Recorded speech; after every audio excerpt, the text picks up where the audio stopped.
if I can sit in front of employers and say, if I owned your business, this is what I would do, and be passionate about it, know what I'm talking about, you close those deals because you earn trust very quickly that way. I don't think if you're dealing with C-suite people, they want to deal with people that are subliminally coming in and saying, I'll do whatever you want me to do. Hey, welcome back to the Accelerate Your Insurance Sales Podcast. Andy Neary here, CEO and founder of Complete Game Consulting. I'm excited. Today, I am joined by Nancy Grasso. Nancy is the Regional Vice President for Growth for OneDigital's DMV region. If you're not familiar with the DMV, we're talking about the Washington, D.C., Maryland, Virginia area. She has spent her entire career in the employee benefit space, partnering with employers to help them navigate the complexities of workforce management with clarity and confidence. Today's Nancy's focus is on accelerating growth by building and leading a dynamic business development team, which we are going to talk about today. Now, Nancy, welcome to the show. Thank you. Glad to be here. Awesome. Well, Nancy, I know for me, for sure, and most of the people I know in this industry, we did not get in the insurance industry by design, most of us. I'd be curious, how the heck did you find yourself in employee benefits? Long story short, I was actually in finance after school and was working at a bank and had a child. And when my first child was born, he had a couple little issues and I had to leave the bank.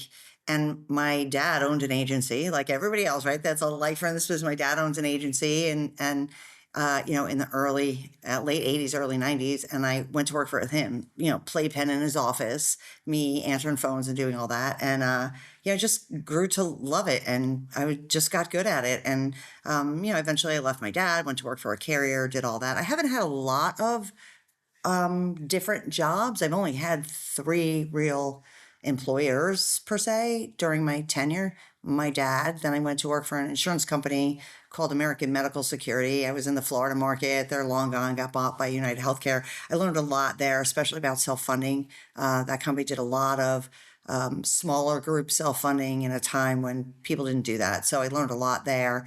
I became the regional director of sales and was moved from the Florida market into the Virginia market in the year 1999.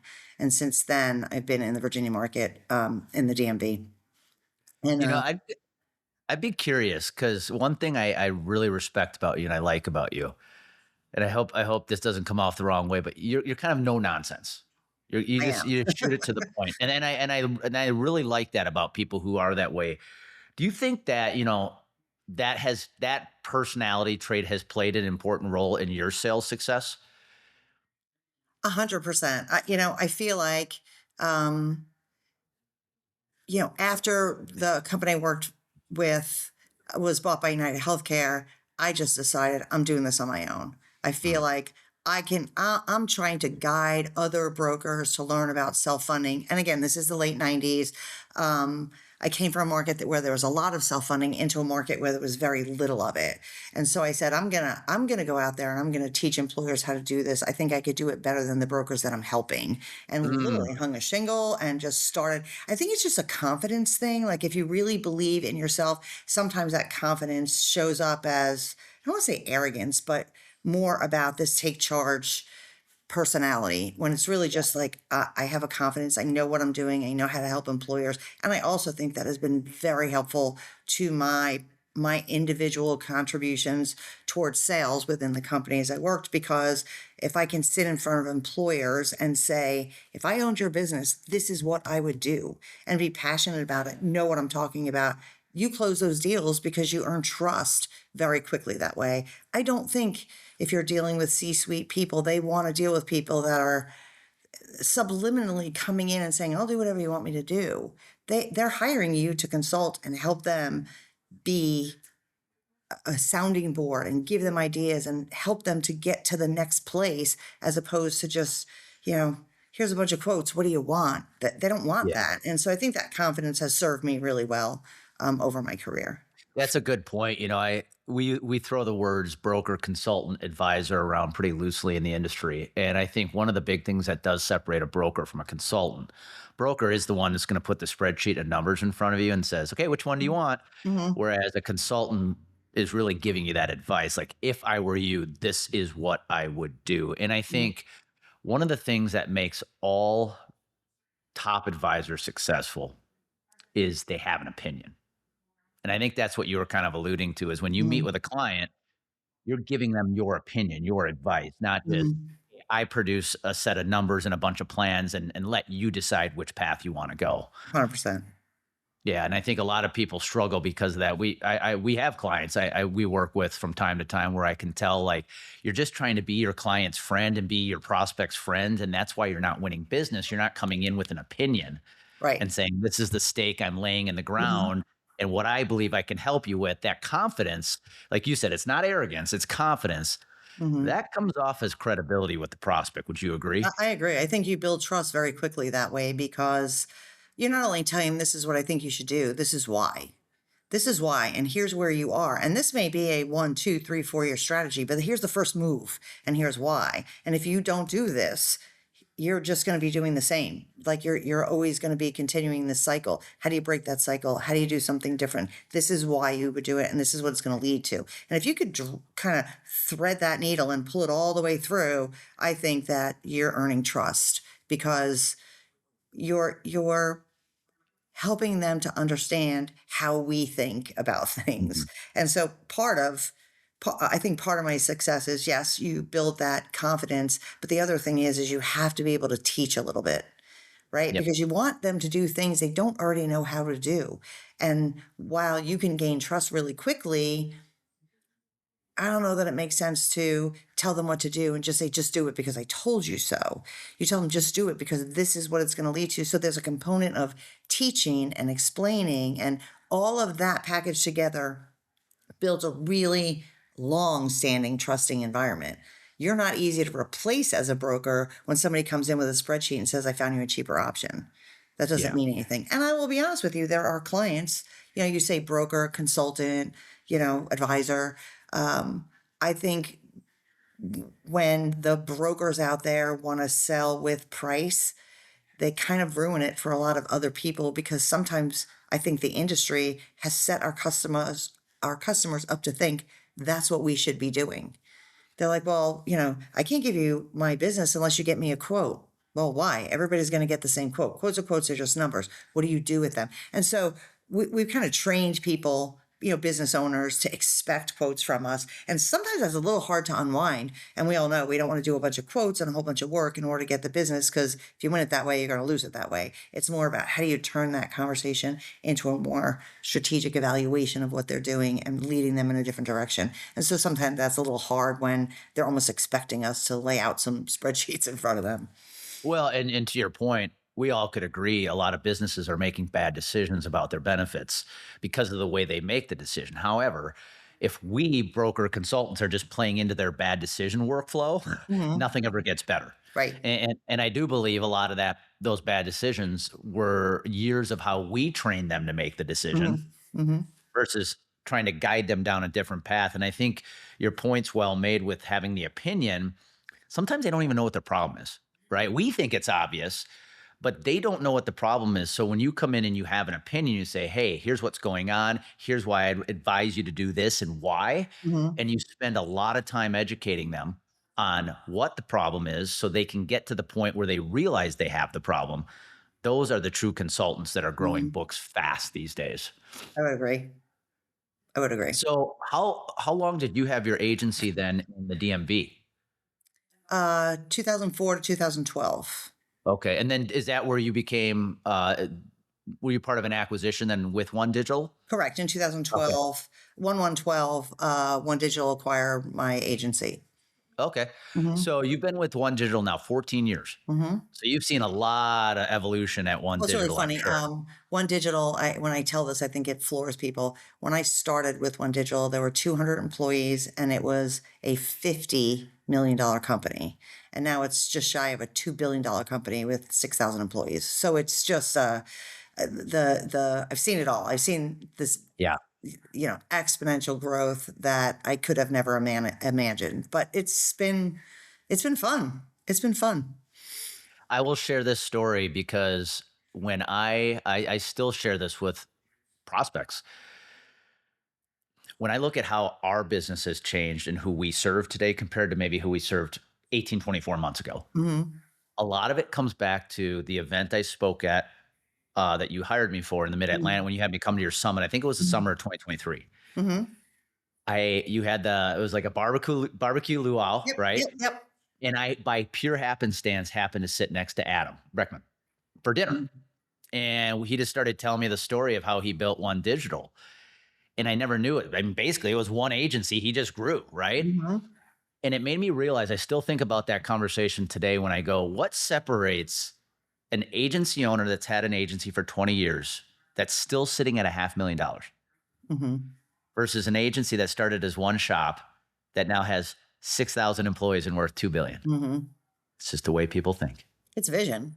It's vision, Yeah. and evolution, right? Adam is surrounded by a team of really great thinkers. Our C-suite, and I always give kudos to Mike Sullivan. I don't know if anybody knows him, but Mike Sullivan is always thinking about 5 steps ahead. What do we need to Mhm. be doing to be better? What do we need to be doing? And so, he was the first one talking to us years ago about, AI and about, you know, bringing group benefits down to the personal wealth and individual. Like that's been a really big part of how we have grown and how we think about the organization. So, yeah, it's vision. It's constantly thinking about that. And if you find yourself doing the same all day, every year, year after year, at some point, the business will outgrow you. Mhm. It just will. Yeah. Good point. So you now sit in a leadership position at One I Digital. do.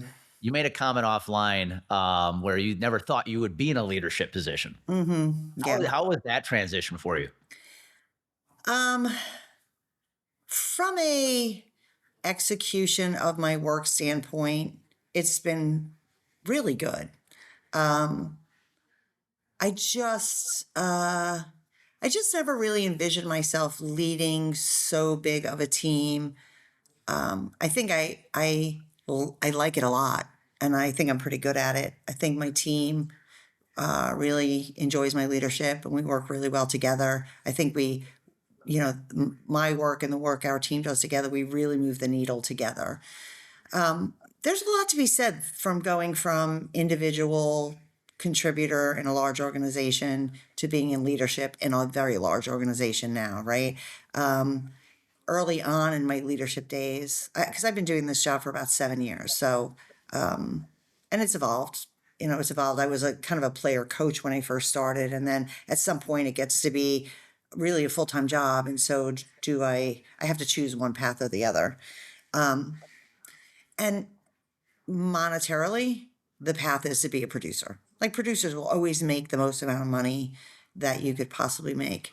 I'm also someone who's enjoyed a pretty long and lucrative career. I'm fortunate enough to have a family that's grown, children that have grown. I'm having grandchildren now. I'm in a stage in my life where I had to make the choice like, is money where I want to focus, or do I want Mhm. to kind of give back a little bit? And I know that sounds super philanthropic and fluffy, but I mean, I think that was the decision I was faced with. I was at a fork in a road. I'm like, I can cap what I can earn, but I can be fulfilled by helping others. And when I look around the team today and I see people who started and didn't know anything, and today they're, making hundreds of thousands of dollars and taking their kids to Europe for spring break, and they're buying new homes, and they're raising families, and they're in a career that they love, that they're good at, that they're accelerating at.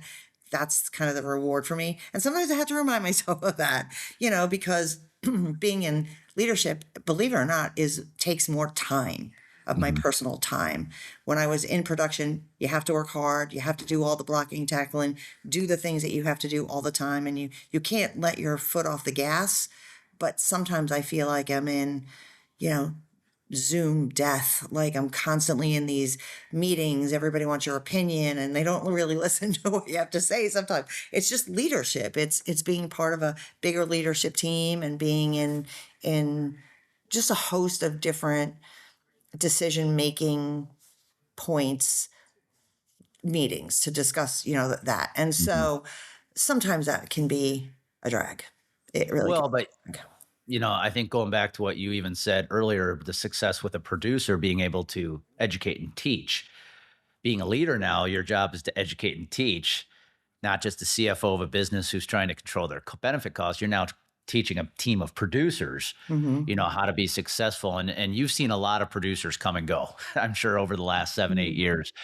When you're recruiting right now, like when you look at the gaps we have in the industry when it comes to producers, do you see gaps between a producer who could say produce and open doors versus producers who have the ability to not only produce open doors but close business too? Yeah, it's a rarity. So the way that I've seen it unfold is the industry is getting really, really complex. So there's a lot of things that you need to learn, and it's not easy. It's not easy. You need to be somebody who can manage a lot of different thoughts and talk tracks and trails at the same time. So it's a complex sale. Um, it's got a relatively long sales cycle, right? And Mhm. the larger the group, the longer the sales cycle. So there's that. So if you set the stage that way, and then think about, there's a couple of buckets of talent out there. There's people who have been doing this successfully and have a pretty decent sized books of business. Most of them, I'm not saying all, but most of them are older and going to exit the business at some point. So are they really the ideal hire? First, they're already making a lot of money. They're under non-competes. They don't have the energy they have today to do it all over again like they did them when they were young. So hiring those rock star producers that are out there today are not going to yield you the same thing that it did when they started. And they're very difficult to get to move because they see the horizon of their either their retirement or their slowdown or whatever their future looks like. So there's that bucket. Then you've got the bucket of people who are very young and are coming out of payroll companies and adjacent businesses that don't necessarily know our business, but they're being taught prospecting really, really well, right? Like they're coming from a grit prospecting type of an environment. I like those people to take them in, but they're not going to yield you results for years, possibly, right? And then you've got the people who are a few years in, like the industry, have built a small enough book where they're able to move around, but they're few and far between. And so that for me is kind of the sweet spot because they know enough to be able to be independent, but they also have a lot to learn and they're not coming in totally green and you have to teach them everything because there's a lot to learn. Um, we hire a lot of both of those buckets, right? At some point, when I don't think we're any different than any other agency around, that there's a core group of people who hold a lot of the business today that are aging up. And so we have to have that succession plan. And so we have time to get young people in who have that prospecting grit because that will take them very far, right? And Mhm. what we're trying to do is pair them up in a mentorship program Mm. so that early on they're learning and hearing and watching. I think most of us who've learned this business didn't learn it from our test or our exam, or even from being an underwriter or any of that. We learn it from watching people who are successful doing it do it. And so we have a pretty strong mentorship program that we take those. All of our new hires have to spend 1 year with a seasoned, experienced person who does it really well. And I think for me, that's the best way I've been able to put it together to find the right talent, pair them with the right person. And then of course, myself and my team, we're spending a lot of time really making it as easy as possible for them. We're using a lot of technologies to help them get to all of that quicker. Yeah, that's one thing I've really, from the outside, have seen with OneDigital that I respect is the amount of work that's going into building tools, automations, AI, to help producers succeed faster. Mhm, You don't see that at every agency, especially at the size you guys are at. mhm, Uh, that is something from the outside looking in. I'm going, okay, they get it. They're really trying to mhm, create the stuff to speed up the path to mhm, success. You brought up something about the mentorship. Success leaves clues, right? So if mhm, somebody's already having success, you might want to take a look at what they're doing and try to model that. mhm, I am curious though, because you came from the AMS world. So you mhm, were that person that said, if they can do this, I can do this. mhm. a lot of people sit in that position, whether they come from payroll or voluntary benefits or whatever, where they go, all right, these guys are winning business. I think I can do this too. Mhm. Where do you see though when people make that jump? Is there any part of becoming a full employee benefit advisor where that they may underestimate, where it's like, oh, okay, maybe this wasn't as easy as I thought it Mhm. was? Yeah, I think people who come from outside of the business, one of the things that they look at is what do you mean we don't really need to compete on price? Like I could, take a broker record, take a piece of business over, usually for really close to what they're paying. It's more about what other services, a little bit of tire kicking around that, and strategies and technologies and things that we could bring. So it's more of like what is the scope with this company versus the scope of that company. So I think they think that that's easy.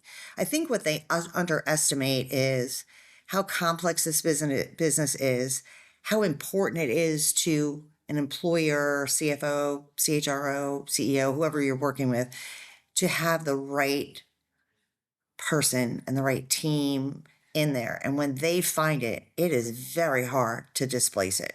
I think they underestimate that, how valuable that relationship gets to be. And there's a lot of tolerance, I think, for mistake if you have the right person who's really leading you in the right direction. So, kind of going a little further back in our conversation, if you're being strategic and you're have a vision with with these companies and you're on the same page and they trust you and you're thinking about their business in a holistic way, not just how much is your benefits and how much can we save your money, but all of the HR functionality, the all the benefits of the employee, and even their property and this big thing, wellness and employee satisfaction, just all of that. We roll it up into our deliverable and these conversations. When you start having that conversation, if somebody didn't get their card on time, or if your technology didn't work during open enrollment, you're not going to get fired because they trust you and they're tolerant of those kind of little blips and mistakes. So I think newcomers don't realize how hard it is to get them to divorce that relationship that they have today. It's very difficult to do, and you have to earn it. You can't get it. You can't get it with a price. You can't get it with a product. You have to earn trust, and that isn't always easy for people to do. And thus the long sales cycle, because you can't cold call somebody and earn trust. You might get an appointment, but even if you get an appointment, you sit and have lunch with them, they still don't have trust. It takes time to build that trust. And so I think they underestimate the value that this service brings and how connected they are to their current relationship and how long the sales cycle will be. And I will be Yeah. honest with you, it took me a long time to feel comfortable articulating that to people. When I'm hiring people, I tell them that. Don't look at this and think it's easy because it's hard. This is the hardest job in this whole entire 6,000 employees. This is the hardest job. Maybe not the CEO job, but this is the hardest job. And here's why. And so you have to be patient, you have to be diligent, you have to put your foot on the gas, keep it on the gas. And even if you're getting a million no's, you got to wait for that one yes, but it's going to take time. And you're going to have to lean in, you're going to have to work with people, you're going to have to continuously learn. Like I have that conversation. I'm more comfortable with it now because I'm not just trying to hire people, I need to hire the right people. Well, I think it's important how you do that, though. It's almost like you're overselling how hard it is, and Hmm. that's important because I know when I got in, you were sold a dream, and you were sold that hey, all you got to do is stick around long enough, and you'll be playing golf 3 days a week. I think I was undersold how hard it could be, Hmm. and I think you just brought up a really good point. We operate in an industry where you're selling them something they already have, Hmm. trying to replace somebody they already work with, Hmm. and there's probably an 80% chance they're happy with who they work with. Hmm. And so that is not an easy sale. And Hmm. I coach our clients that when you walk in and you meet with a prospect for the first time, come out and just say that. Hey, listen, I know you have health insurance. I know you have an advisor, and I'm going to guess you're probably happy with them. Hmm. You want to knock the walls of defense down on a prospect? Just state the obvious. Hmm. Um, but here's what I'd love. I should have asked this earlier about the mentorship. I love the fact you guys do the mentorship, but what I'm curious about is when you pair a newer producer with a mentor, how do you ensure? I've seen other agencies struggle with this, where where the mentor is truly educating the new producer and letting them grow versus call it like performative, where the mentor is like, here, just do it my way and let me go close business for you. How do you ensure that it's a good quality mentor new producer relationship? Yeah, that's a really great, great question. I don't know that we do it perfectly, to be honest with you. Um, the first thing I have to identify is that not all really good producers will make a good mentor, right? Mm, You've got to like mhm. there are those people who are, if you read the Challenger sale or any of that, they're the lone wolf. Like they're the Lone guy wolf. that's Yeah, out yeah. there. They're the guy out there, and they're going to charge forward. They're going to do their thing, and if you ask them to mentor somebody, they will likely say yes, but they're not going to do a great job, right? So Hmm. there's that. Hmm. Um, Secondly, I meet with the mentors to get some feedback, and I meet with the producers, the new producers, to get feedback on the mentorship. And so all the way through this process, I am understanding how this relationship is working. We also build some financial incentive into the mentor for the mentors in the first year, simply because I would rather I would rather have them really interested than saying, I don't have time to do that. Like, what's more important, my things or their things, if there's no money in that, right? And so I want to make sure there's financial incentive for them to do that. And so far, I mean, it's worked really good. We've graduated some people out of that I felt like it was really good. Have I had mentors that didn't exactly work? Yeah, I have. And you learn through process and iteration. But uh, I feel like we're at a place now where we've honed in on it Hmm. enough to really understand it. That's great. That's great. Yeah. With new producers, I am curious because I'm sure I will think you would agree. It's got to be a little harder these days to find a good hunter. I hear this from sales leaders all the time. My producers are great when we give them leads, but hunting their own business continues to be a challenge. When you bring new producers in, whether they're brand new to the industry, maybe coming from payroll or whatever, Mhm. within that first 6 to 12 months, are there certain things you can see about a producer where you're like, okay, I know they got what it takes to be successful. Yep, I do. So a couple of things. Before I even hire somebody, I make them write a marketing plan with me. So Mm, part of the interview process, once I've met them, we've got some camaraderie. I feel like this person would be a good cultural fit. That whether they know enough about the business or eager to learn, whatever, wherever position they sit in, I make them sit down and they can redact all the names. Who do you know? What do you belong to? What do you do every day? I want to know what it looks like for you today. That helps me understand where I need to help them in the future. We also do, assessments and evaluations on people, and believe it or not, they're really helpful. I find them to be really helpful. You can take someone who has no drive and just take them off the. If they don't show up with having drive, they're generally not going to work. Have I ever mhm, hired someone that didn't have drive? Yeah, because I think sometimes people take that test answering it in the way that they think you want them to answer it, and they mess up their own test. Um, but you can see drive. You can ask questions of people to get to drive. Um, I also, in the first 6 months, can see. It's funny, if you if you've interviewed, hired, and trained, and onboarded, and successfully brought enough people to success, you could very early on know who are the people who are name droppers, who aren't getting out there and actually do. I know this one, I know that one, I know that one, I do that, and I'm like, okay, where are these meetings? Okay, if you know them, why aren't we having meetings with them? And it's the people who come in early and hard.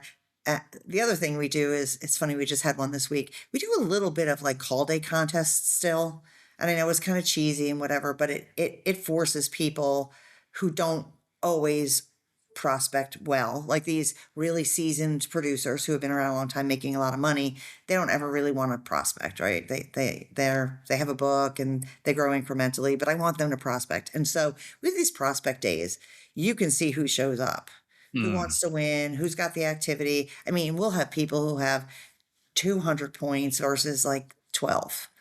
Like you could see the people who will double down. Now, sometimes we have people who are great door openers, but they can't move things through the pipeline and they need a lot of help. And but I will tell you, I've never had a good door opener that I had to fire because they couldn't learn it. I've had mm, people who know the business really well that can't open doors, and I've had to fire them. mhm. So, I'll take someone with grit and tenacity any day of the week versus someone who knows it all. Yeah. You also said, I think it was on one of our past conversations, one of the traits that makes a producer successful, common trait, and I've heard others say this too, is curiosity. I say it What are all your the time. thoughts about that? How does curiosity play into a producer's development and success over time? I think the best consultants, the best relationships are built by the naturally curious people.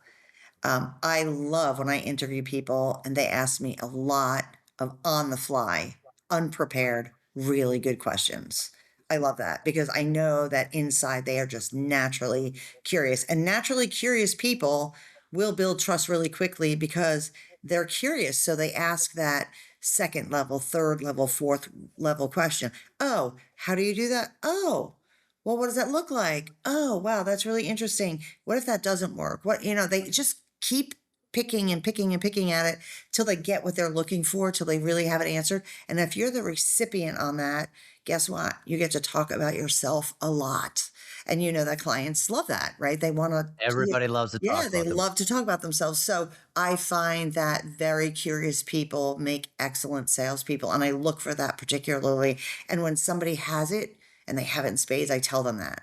I say, don't lose your natural curiosity. Don't let anybody shut that down because I have one right now. We talk about it all the time. That is your direct path to success. Just continue to be curious about everything, about what Yeah. you're learning from us, about what your mentor is doing, why they're doing it, why they're asking those questions, and of the people that you are talking to on the opposite side of the table. Keep asking those questions because it's going to serve you really well.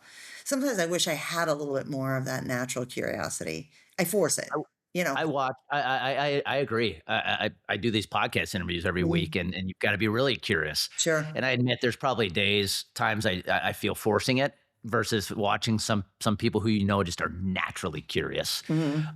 It's impressive to watch. With that said, I would be curious. Maybe you don't have an answer for this because not many do. You know, when you get a producer on the team who is extremely successful Mhm. and they've grown their book to a certain point, $1 million plus, whatever.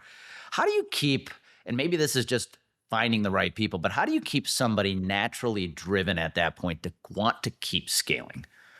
I think there comes a point in the career where you could take the foot off the gas a little bit because you're making great money.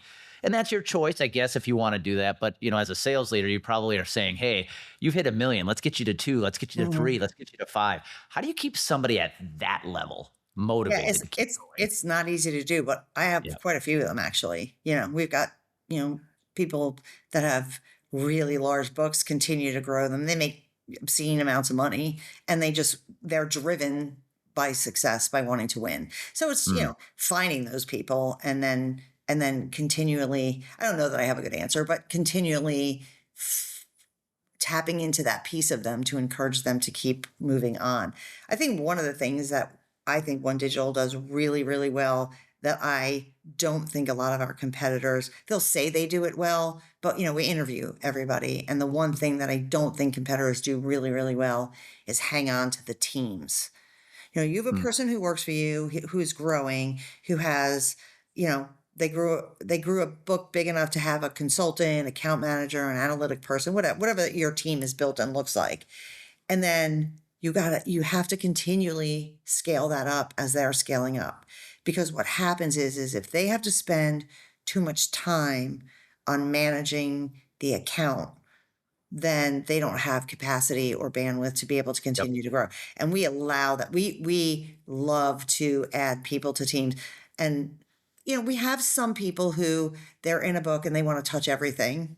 Those are the people that will slow down because they slow themselves down.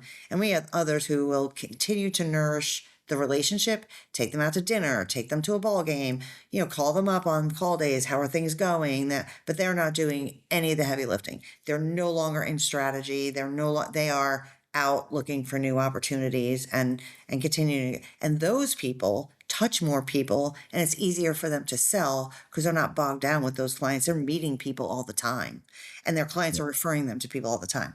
The key to that success is you've got to have good teams Yep. beneath that are able to capture the trust of the C-suite as equally as the producer did. And so you've got to have really good people to do that. And so I think that's the formula for success. but you will still have people who have a $3-4 million book. They're making a lot of money. Yeah. And quite honestly, when someone's, in their late 50s, early 60s, they've kind of deserved it and they want to slow down, and they don't have the same they don't Hmm. have the same drive that they had when they were 30 and 40, right? They don't. And so I think we just have to accept that and make sure we're building succession, right? Yeah.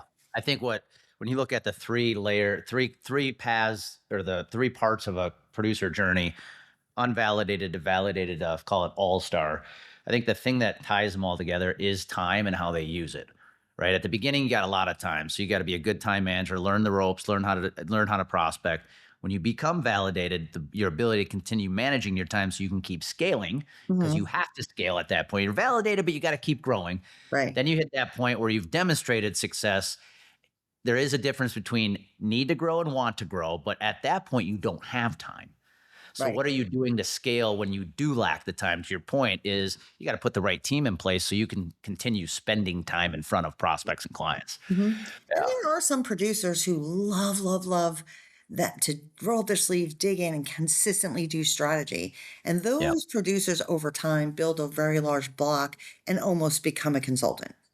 They Yeah. grow incrementally because, I worked with the CEO and he moved up from that company to this company and hired me there. They grow that way. They're not prospecting. They're not out there. They're not Yeah. going to events. They're going home after work at night or, but they have almost become a consultant. And so you just need to identify who those people are, how their Yep. paths are, and make sure you're filling your team with alternatives to that so that you don't stunt your own growth.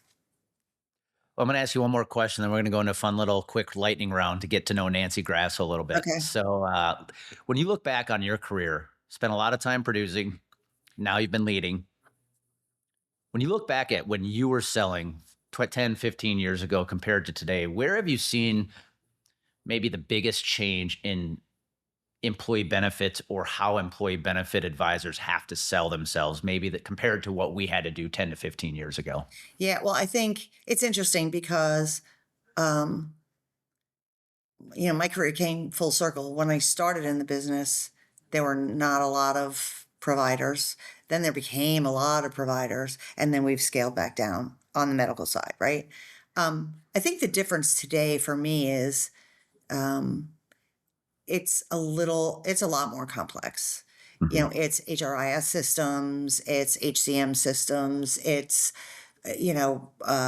total value, it's surveys, it's compliance, it's everything to do with FML, like legal FML, and those laws are changing, and there's just so much more that I Hmm. think I'm gonna say saddled with, we're responsible for Hmm. because the business has gotten more complex and employers just started to expect us to do more, right? Yep. So there's a little bit of that. So I think for me, I would say that's the biggest evolution that our producers need to have a wide array Yep. of arrows in the quiver. They need to know how to talk about analytics. They need to know how to talk about retirement. They need to know how to talk about property casualty and human resource and all that goes with that compliance technology. Before it was more about just really employee benefits, medical, dental, vision, putting all Yep. that together. Now it's a Yeah. much bigger I, undertaking. I like to describe it. I got in 2002, and when I got in, it was kind of, all right, guys, here's a list of suspects. Go hammer them with calls and emails. Somebody's going to submit to an appointment. Throw some quotes at them, and if you're competitive, you might win. Today, it's a lot more than that. It's not only you got to know all these different systems, but you got to build more awareness with your prospects than you used to. You got to build more credibility. The sales cycle's longer than it used to be. There's Sure. just so much more that goes into it Mhm, versus pure numbers. Throw a bunch of stuff at a wall, something's going to stick. mhm. Doesn't work that way Well, anymore. that's why I think we've seen one of the other very uh, obvious things that happen is those very small agencies, mom and pop shop, they're gone.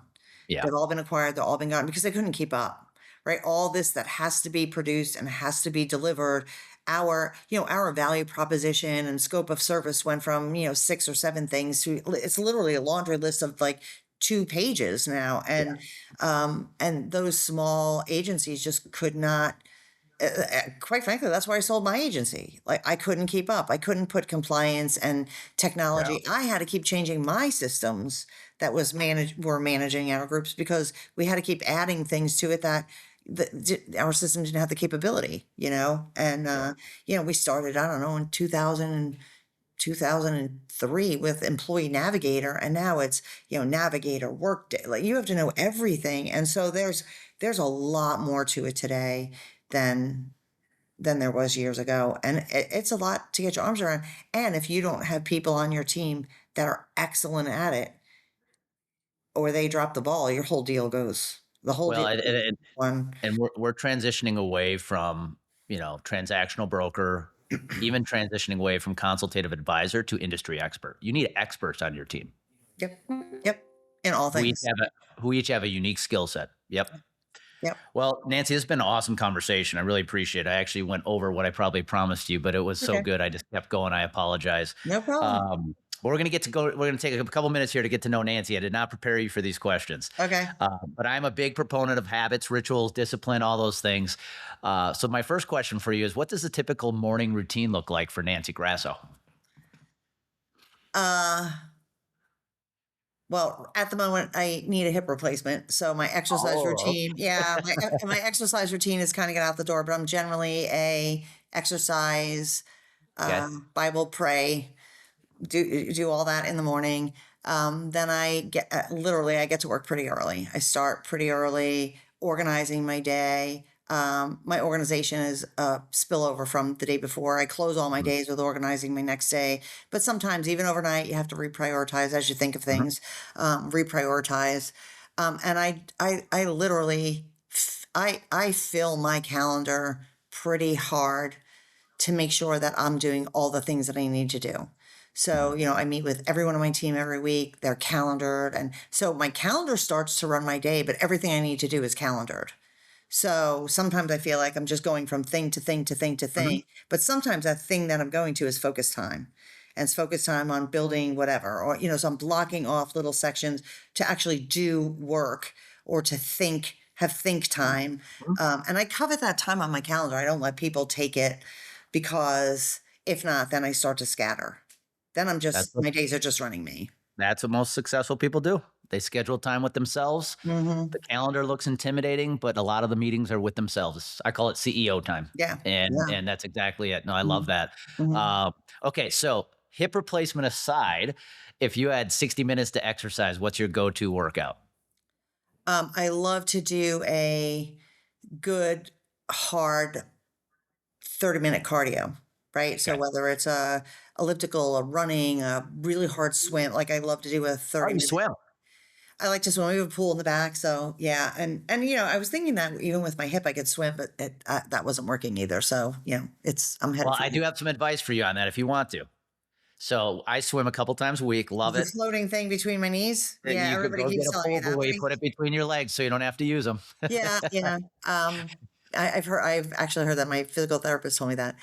Yeah. But then I like to do, um, I have the Lululemon mirror in the house. So I take these exercise classes kind of with myself. I get to watch Okay. myself and they instruct me as I'm going. And so Yep. I love to do, um, more strength and less cardio. So it could be yoga, it could be Pilates, it could be barre, it could be any of those. And I'll take a 30-minute class. So I like to break it up into two, 30 minutes of That's cardio awesome. and then 30 minutes of a class of That's great. I love that. How about strength. an afternoon to yourself? If you had an afternoon off by yourself, what would you do?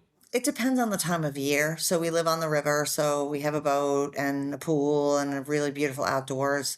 Um, Quite frankly, lots of times I'll take off, you know, 3 o'clock in the afternoon and I'll go out in my garden and put my earbuds in and everybody just leaves me alone. And it's good think time for me. It's good Yeah. time for me to just reflect on what's happened, what I need to do. It's great thinking time to me. Yeah. And so I like to dig in the dirt, but I also love to go out on the boat and um, I also love to be with my family. I love family time.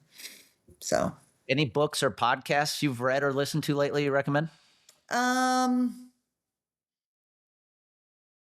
Trying to think. I listen to a lot of different things. I love the Cut the Crap. Have you ever watched the Cut the Craps? Mm, They call mm. it Cut the Crap, and basically, they're a 30-minute podcast that takes all the new books, new podcasts, new information that's out there, distill it into three or It just four tells you really what you cool need to know. nuggets, and then they just kind of do it that way, and they cut to the crap. So I like to watch that. I like to listen to that one a lot. Yeah, I'm gonna check that out because I've gotten to a point where I'm like, you know what? All professional development books say the same thing.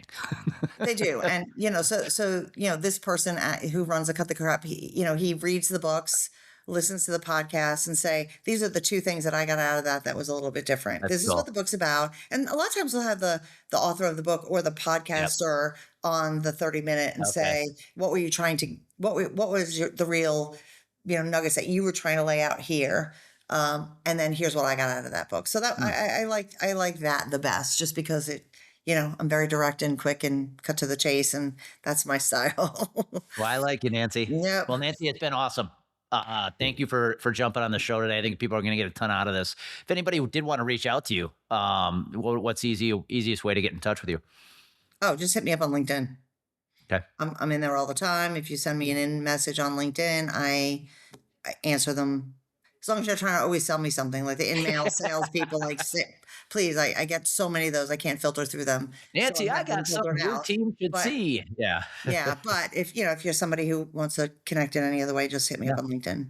We might get a couple producers looking for a new gig that are probably going to reach out. So, Love to Nancy, talk to them. love talking to you. Love your no nonsense. This is why I'm not surprised you listen to a podcast called Cut the Crap. Yeah, So, exactly. Nancy Grasso, everybody. Thanks, Thank Nancy. you. Thanks. Have a Be great good, day. guys.